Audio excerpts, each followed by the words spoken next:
बिस्मिल्लाहिर्रहमानिर्रहीम। अस्सलाम वालेकुम। प्रोग्राम खिलाफ राय के साथ मैं इफ्तार काज़मी। कोई माने या ना माने मगर ये हकीकत है कि खान साहब को खबरों में रहने का फन आता है, दूसरों को अपनी विकेट पर खिलाने का फन आता है। और पंजाबी में कहते हैं काम चिड़म पाना आता है। तो खान साहब को ये सारे काम अच्छी तरह आते हैं। खान साहब को काम बिगाड़ना आता है, खान साहब को दूसरों के काम का क्रेडिट छीनना आता है। काश उन्हें मुल्क चलाना भी आता होता, काश उन्हें सच बोलना भी आता होता, और काश उन्हें ये भी आता कि किस तरह लीडर जो है अपने कॉल ऑफ फेल का पक्का होता है, किरदार का पक्का होता है, और वो यू टर्न मास्टर नहीं होता। लेकिन खान साहब को ये सारे काम नहीं आते। खान साहब को दूसरों की लाइमलाइट छीनना अच्छा लगता है और आजकल वही काम कर रहे हैं। कल कराची में इलेक्शन हुआ, बल्कि पूरे सिंध में इलेक्शन हुआ, जिसमें पीटीआई को बुरी तरह मार पड़ी है। और ऑलमोस्ट कराची जहां पे पीटीआई की 16 कौमी असम्बली की और 20-25 सूबाई असम्बली की सीटें थी, वहां पर सिर्फ 40 सीटें जीतना आउट ऑफ 235। ये एक बड़ी शर्म की बात थी और एक बड़ी नाकामी है, जिसको छुपाने के लिए उन्होंने अब कौमी असम्बली के ऊपर अटैक कर दिया है और वो वज़ीर आज़म के खिलाफ अदम एतमाद की बात करें। तो आज की जो बड़ी खबर है वो ये है कि क्या वज़ीर आज़म शहबाज शरीफ के खिलाफ तहरीक अदम एतमाद आ रही है या वो खुद एतमाद का वोट लेने जा रहे हैं। तो इससे ये लगता है कि खान साहब जिसको जहां चाहे खिला लेते हैं। वो पीडीएम को अपनी विकेट पर खिला रहे हैं और पीडीएम पूरी तरह बेबस नजर आती है। खान साहब जो एक्शन लेने का ऐलान करते हैं, पीडीएम उसी विकेट पर खेलने के लिए आ जाती है। चाहे वो बल्दियाती इलेक्शन हो, चाहे वो पंजाब असम्बली का मार्का हो, या फिर ये मामला हो जिसमें अब वो शहबाज शरीफ के खिलाफ अदम एतमाद की तहरीक लाने वाले हैं। और अदम एतमाद की तहरीक आती है या नहीं आती, लेकिन हुकूमत जो है वो खुद ही इस बात का इकरार करिए कि हो सकता है कि शहबाज शरीफ खुद एतमाद का वोट ले ले। तो जो काम खान साहब चाहते हैं वो करे या ना करे, लेकिन जिससे वो चाहते हैं वो काम होने जा रहा है या हो जाता है।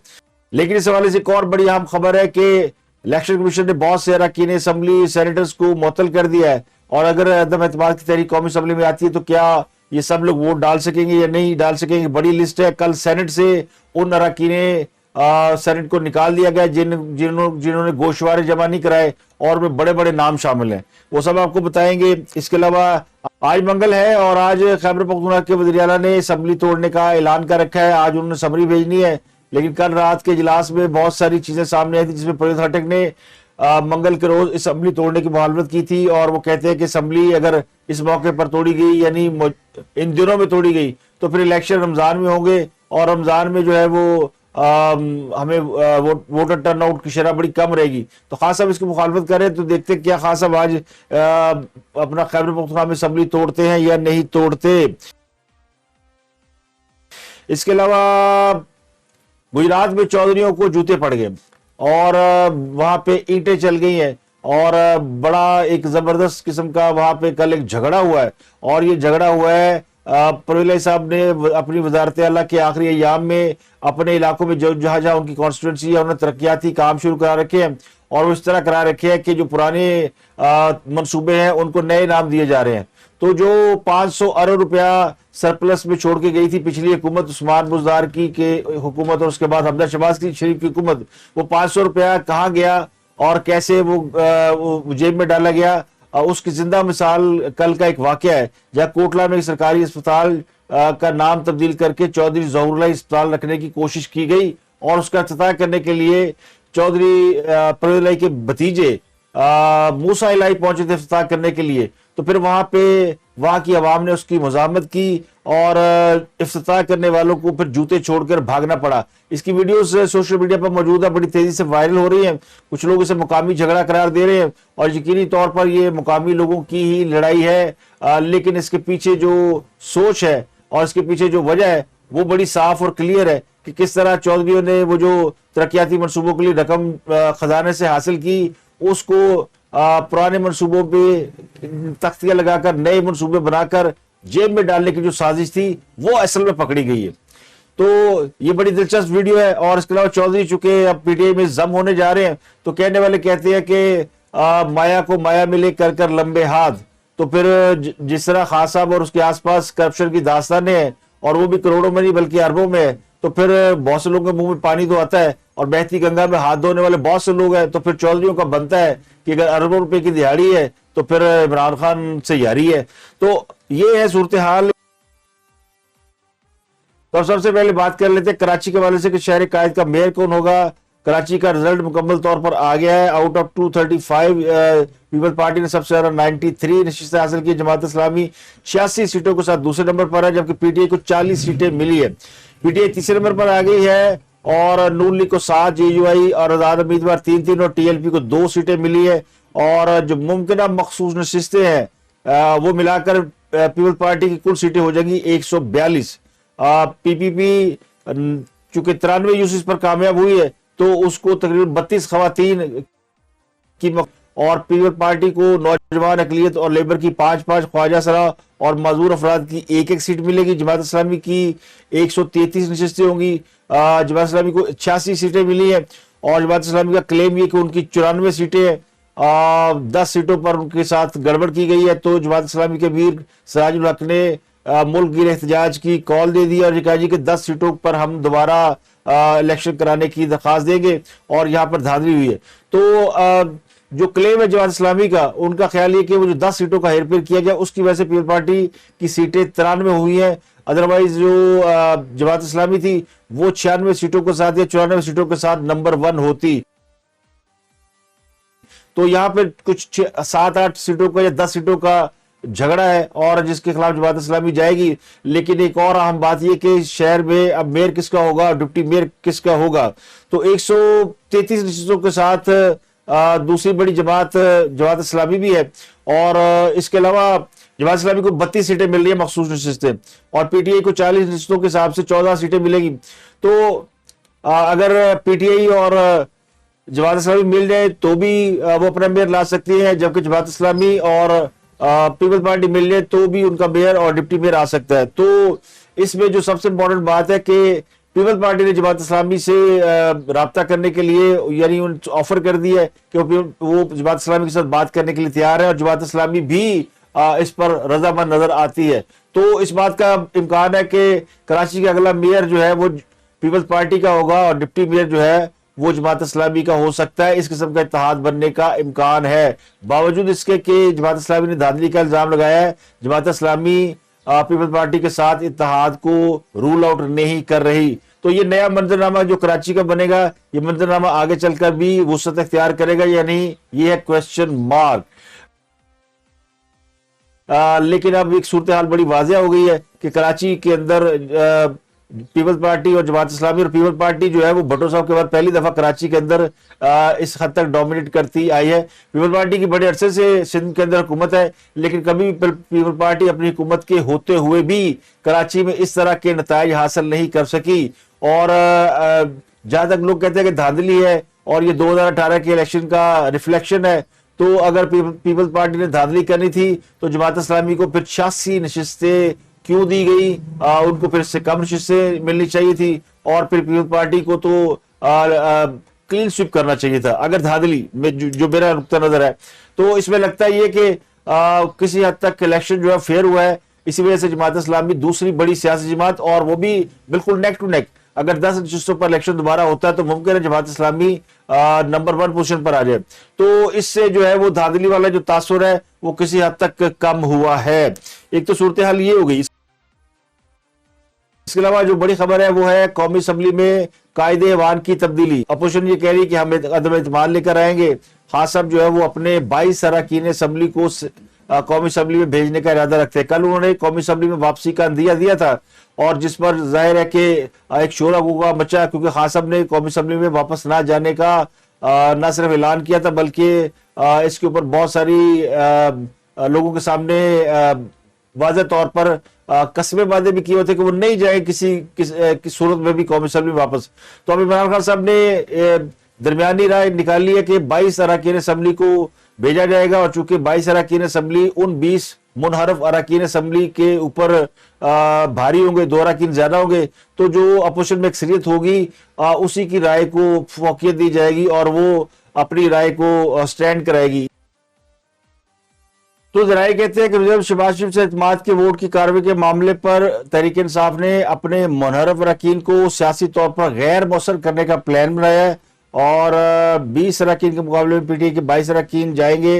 अक्सरियत वोट ना देने का फैसला करेगी तो फिर बाकी के लोगों को भी उसके फैसले की को फॉलो करना पड़ेगा, क्योंकि पार्लिमानी जो कमेटी होगी उसका फैसला ही माना जाएगा। तो पार्लियामेंट्री पार्टी के 20 के मुकाबले में 22 वोट, यानी 20 वो लोग हैं जो मुनहरफ होकर पार्लियामेंट का हिस्सा बने हुए हैं और खुद को पीटीआई का मेंबर कहते हैं। अगर 22 अरकान और इसका हिस्सा बन जाएंगे तो फिर पार्लियामेंट्री लीडर भी अलग होगा और उसी पार्लियामेंट्री लीडर का फैसला माना जाएगा। तो 20 अरकान गैर मौसर हो गए, वो शहबाज शरीफ को वोट नहीं दे सकेंगे।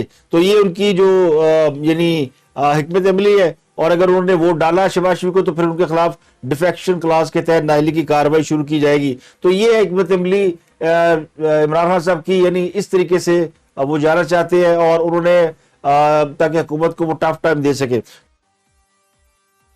तो खान साहब इस मामले में किसी हद तक कामयाब है कि वो कोई भी एक मैदान जिसमें वो कामयाब ना हो उससे अगला मैदान वो तैयार रखते हैं। तो पिछले कुछ अरसे से उनका हर हरबा नाकामी के बावजूद उनके तरकश में अभी लगता ही है कि काफी तीर बाकी है और वो हर एक दरिया के बाद एक और दरिया का सामना करने के लिए तैयार रहते हैं। तो खान साहब की इस हिम्मत को सलाम है, लेकिन वो कहने वाले कहते हैं ना कि अगर इतनी ही डिटर्मिनेशन है और इतनी ही उनकी कमिटमेंट है तो फिर उनको इतनी मेहनत, इतनी कमिटमेंट और इतनी डिटर्मिनेशन अपने काम में दिखानी चाहिए थी। अवाम ने जब उन्हें 5 साल के लिए हुक्मरान मुंतखब किया था, चाहे वो किसी भी तरीके से आए हो, चाहे उन्हें फौज लेकर आई या किसी तरीके से भी आए हो, लेकिन 5 साल दौरे इक़्तिदार में जो कोई उनका इम्तिहान समझा था उसमें बुरी तरह फेल हुए।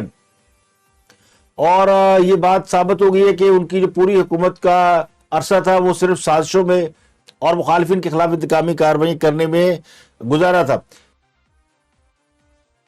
तो खान साहब ने हाल ही में पंजाब असम्बली में अपने सीएम को बचाकर एक बड़ी कामयाबी हासिल की है, इसमें कोई शक नहीं। लेकिन क्या वो कौमी असम्बली में तहरीक अदम लाएंगे, इस बात पर बहुत से लोग अभी शक शुबे का इजहार कर रहे हैं, क्योंकि जब तक एमक्यूएम अपनी पोजीशन नहीं बदलती तहरीक अदम का जवाब नहीं बनता। तो हुकूमत के इत्तेहादी उनके साथ खड़े हैं।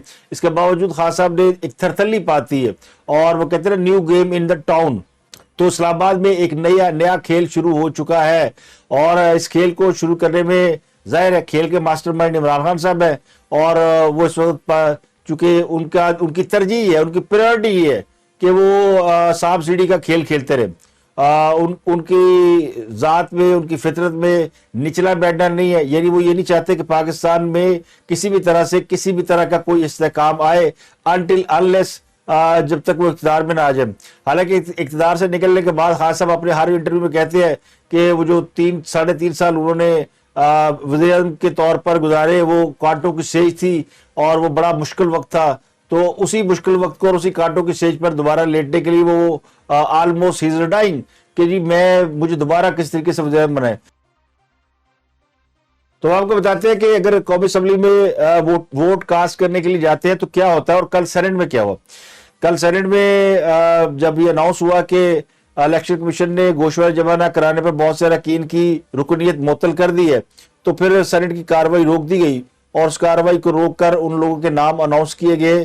चेयरमैन सेनेट सादिक सजरानी साहब ने कुछ अरकान असम्बली के नाम लेकर, कुछ अरकान सेनेट के नाम लेकर उन्होंने कहा कि जनाब आपने गोशवारे जमा नहीं कराए तो आप ईवान की कार्रवाई का हिस्सा नहीं रह सकते। तो इलेक्शन कमीशन के जराये के मुताबिक सालाना गोशवारों की तफसीलात जमा कराने पर सेनेट के 21 कौमी असम्बली के 136 अरकान की रुकनीत मुअत्तल की गई है। सिंध असम्बली के 48, खैबर पख्तूनख्वा असम्बली के 54 और बलूचिस्तान असम्बली के 12 अरकान की रुकनीत मुअत्तल की गई है, जबकि सेनेट के बहुत से अहम लोग की रुकनीत मुअत्तल की गई है, जिनमें शौकत तरीन, अब्दुल गफूर हैदरी, अहमद खान, आजम सवाती, सानिया नश्तर और अनवारुल हक काकड़ शामिल है।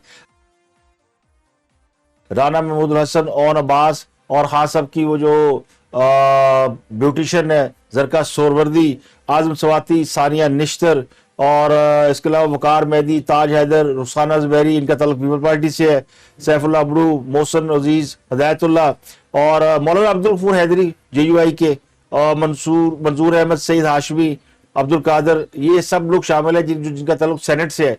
तो कल ईवान की कार्रवाई से फिर इनको आउट कर दिया। इसके अलावा कौमी असम्बली के जो लोग हैं उनमें असद कैसर, नूर आलम खान, शहरियार अफरीदी, नूर हक कादरी, गुलाम सरवर खान और ख्वाजा आसफ, एहसन इकबाल, फहमीदा मिर्जा, अली जैदी, शफकत महमूद, कंवल शोजफ और अंदलीब अब्बास शामिल है। तो इलेक्शन कमीशन के मुताबिक ये मुअत्तल अरकान है, ये कौमी असम्बली और सेनेट के इजलासों में शरीक नहीं हो सकेंगे। इसके अलावा ये एतमाद के वोट समेत कानून साजी में शामिल नहीं हो सकते। तो तमाम लोग को मुअत्तल अरकान की फहरिस्त भिजवा दी गई है। तो खेल बड़ा दिलचस्प है। अगर इस दौरान के मुअत्तल अरकान अपने गोशवारे जमा नहीं कराते, तरीके अदम एतमाद आती है, तो फिर नंबर ऑफ गेम क्या होगा और रन ऑफ इलेक्शन क्या होगा, ये बड़ा दिलचस्प है। तो खास साहब ने शायद इसी को मद्देनजर रखते हुए कौमी असम्बली का जो फ्लोर है उसको अपने लिए इस्तेमाल करने का फैसला किया। अब देखते हैं कि इसमें सूरत हाल क्या बनती है। लेकिन लोग अब कराची का और सिंध का इलेक्शन जल्दी भूलकर कौमी असम्बली में होने वाली कार्रवाई की तरफ तवज्जो कर लेंगे। और ये खास साहब का कमाल है कि वो एक के बाद एक नया चैप्टर खोल देते हैं और फिर सबको उसी मैदान में ले आते हैं और लोग वही खेलते हैं। आज भी आप अखबार की हेडलाइन देखें तो सारी अखबार की हेडलाइनों में अगर कराची के इलेक्शन का या सिंध के इलेक्शन का जिक्र है तो दूसरी बड़ी हेडलाइन जो है वो यही है कि क्या वज़ीर-ए-आज़म के खिलाफ तरीके अदम एतमाद आ रही है, उन्हें एतमाद का वोट लेने के लिए कहा जाएगा। कल खान साहब ने कह दिया कि ऐसी नींदें उड़ा देंगे। तो वो नींदें उड़ाने के माहिर है। उन्होंने पाकिस्तान के अवाम की भी नींदें उड़ा रखी है और अब वो पाकिस्तान के ऐवान की भी नींदें उड़ाने जा रहे हैं। खास साहब कुछ चंगा काम भी कर लो, कोई अच्छा काम भी कर ले और पाकिस्तान के अवाम को कोई चैन और सुकून की जिंदगी बसर करने दें। यही कह सकते हैं। अब तक के लिए इतना ही। आपसे मुलाकात होती है अगले व्लॉग में। अपना गिरदोनवा के लोगों का बहुत ख्याल रखिएगा।